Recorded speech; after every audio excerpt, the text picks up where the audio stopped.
അല്ല നിങ്ങൾ ആലോചിച്ച് നോക്കണം. നിങ്ങളാണ് ഈ സ്ഥാനത്തേക്കാണ് നിങ്ങൾ എങ്ങനെയായിരിക്കും ഫീൽ ചെയ്യണത്? സംസാരിക്കാം, ഞാൻ ഇവിടെ ഇരിക്കും, നമ്മൾ കേൾക്കുന്ന സംസാരിച്ച പൊളിച്ച വണ്ടി എന്തിനു സാറേ? പുതിയ വണ്ടി പിന്നെ സെക്കൻഡ് ഹാൻഡ് വണ്ടി എടുത്താൽ പോരെ?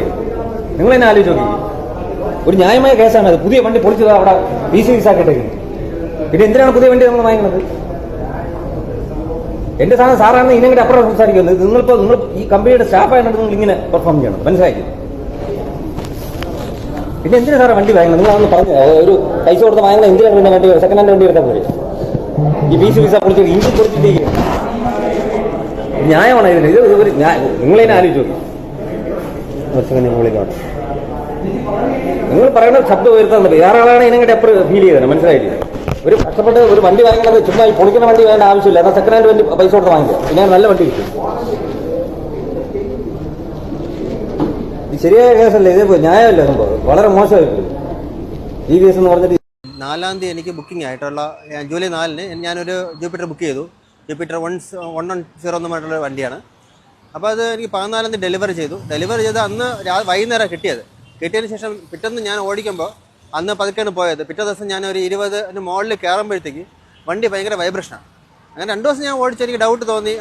ആദ്യം വിചാരിച്ച പുതിയ വണ്ടിയിലേതായിരിക്കും എന്ന് വെച്ചിട്ട് ഞാനത് കാര്യമാക്കാതെ കൊണ്ടുവന്നു. പക്ഷേ ദിവസങ്ങൾ കൂടുന്നവരും വൈബ്രേഷൻ കൂടിക്കൊണ്ടിരിക്കുക. അങ്ങനെ ഞാൻ ഒരു 5 ദിവസം കഴിഞ്ഞിട്ട് സർവീസിന് കൊടുത്തപ്പോൾ അവർ സർവീസും ചെയ്ത് ഓയിലൊക്കെ മാറി തന്നിട്ട് ഓക്കെ കുഴപ്പമില്ല എന്ന് പറഞ്ഞ് തന്ന സാധനം വീണ്ടും 1 കിലോമീറ്റർ ഓടുമ്പോൾ വീണ്ടും സെയിം കംപ്ലൈൻറ്റ് കാണിച്ചു. ആ സർവീസ് സെൻ്ററിൽ പയ്യനെ വിളിച്ച് പറഞ്ഞപ്പോൾ പുള്ളിക്കാരൻ ഫോൺ എടുക്കുന്ന പോലുമില്ല, ഒരു റെസ്പോൺസിബിലിറ്റി ഇല്ലായിരുന്നു. പുതിയ വണ്ടി ആർ സി ബുക്ക് പോലും കിട്ടാത്ത വണ്ടിയാണ്. 5 ദിവസം അത് എന്നിട്ട് പറഞ്ഞു എന്നിട്ട് ഞാൻ ചോദിച്ചപ്പോൾ അവർ കൊണ്ടുപോയി എൻ്റെ മറ്റേ ഗിയർ ബോക്സ് എല്ലാം കൂടി പൊളിച്ചിട്ട് അതിൻ്റെ അല്ലാതെ ഷാഫ്റ്റ് മാറണം, ബെയറിംഗ് മാറണം, മറ്റത് മാറണം, മാനുഫാക്ചറിംഗ് ഡിഫക്റ്റ് ആണ് എന്ന് പറഞ്ഞിട്ട് ചെയ്തുകൊണ്ടിരിക്കുന്ന സാധനമാണ്. പുതിയ വണ്ടി ഞാൻ പണിയേണ്ട ആവശ്യമുണ്ടോ? അത് നമുക്ക് ചെയ്യാൻ പറ്റില്ല, അത് വാറണ്ടിയിൽ ചെയ്തു തരാനേ പറ്റുള്ളൂ, വണ്ടി മാറ്റിത്തരാൻ പറ്റത്തില്ല, അതിന് നിങ്ങൾ ചെയ്തോളൂ എന്ന് പറഞ്ഞിട്ട് മറ്റേ കദർ TVS നീർമൺകരയാണ്, കരമന ഷോറൂമാണ്. ഈ ദയവായി കദർ TVS ഒരു വണ്ടി എടുക്കരുത്. കാരണം അവിടുത്തെ സർവീസ് വളരെ മോശമാണ്.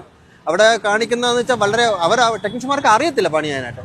കാരണം നിൽക്കവേ തന്നെയാണ് ഒരു വണ്ടി പൊളിച്ച് സൂപ്പർ ഗ്ലിട്ട് ഒട്ടിച്ച് എല്ലാം വയ്ക്കുന്ന സാധനങ്ങൾ.